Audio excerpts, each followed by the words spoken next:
namimi kayo, ano? Hey, what's up mga idol? Kumusta po kayong lahat? It's me, Dugong Pinoy. So, good morning po sa inyo mga Lodi. Sa ating lagi nakasubaybay sa ating YouTube channel. Malapit na po tayo mag-70 mga idol. Maraming pong salamat sa inyong suporta. So, for today's video mga idol ay magre-react po tayo dito sa ating nakitang video na kung saan ay courtesy by Simpatico Hugot Line. Well mga idol, ang ating nag-iisang malaanghel na boses, walang iba kundi si Dizilin, ang katutubong mangyan. Part 6 na po tayo mga idol. Grabe. Ang title sa kanyang kanta mga idol ay sa video, isang batang katutubong ratagnon mangyan, nagpapakita ng galing sa pagkanta. Well mga idol, panoorin natin kung gaano nga ba kalupit itong ating idol na bata. Tara mga idol, panoorin natin sabay-sabay.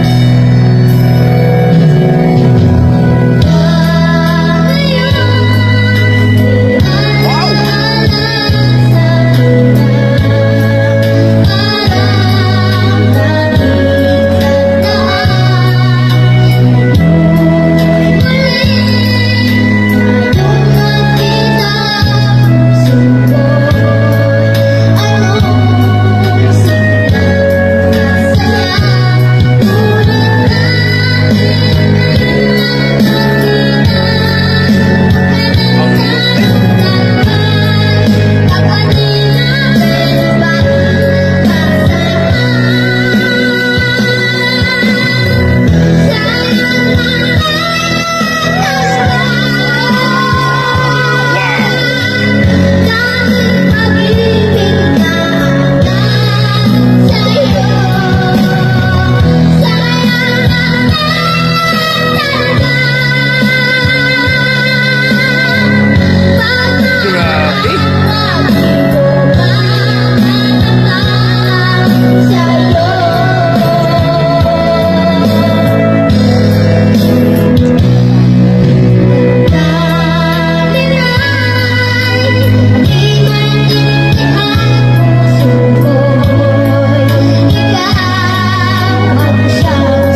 po mga idol ay nakita at narinig natin yung part 6 po sa ating upload dito kay Dizilin.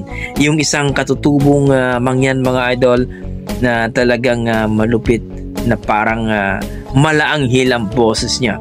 So maraming salamat dito kay DJ Simpatiko Hugot Line sa kanyang pag-share sa kanyang video. 531 pa po ang kanyang subscriber mga idol. Supportahan po natin itong si DJ Simpatiko Hugot Line. Grabe. Hindi ko alam kung anong naramdaman ko idol, basta I'm happy. Ang sarap pakinggan ng kanyang performance.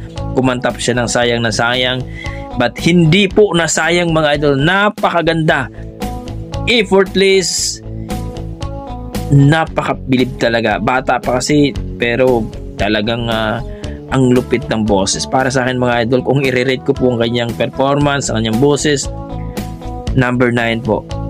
Napakasarap, no? Actually mga idol, siyempre alam naman natin na talagang mula sa part 1 hanggang ito, part 6 na po tayo mga idol, grabe ang pagmamahal natin dito sa isang batang katutubong mangyan. At salamat po sa inyong suporta mga idol. So hanggang dito na lang mga idol. Kung nagustuhan nyo itong video na ito, nagustuhan mo ang performance sa ating batang katutubong mangyan na napakalupit talaga kumanta, please comment down below mga idol. Okay, hanggang dito na mga idol. Maraming salamat. Basta may dugong Pinoy, talagang malupit sa kantaan yan. God bless po mga idol.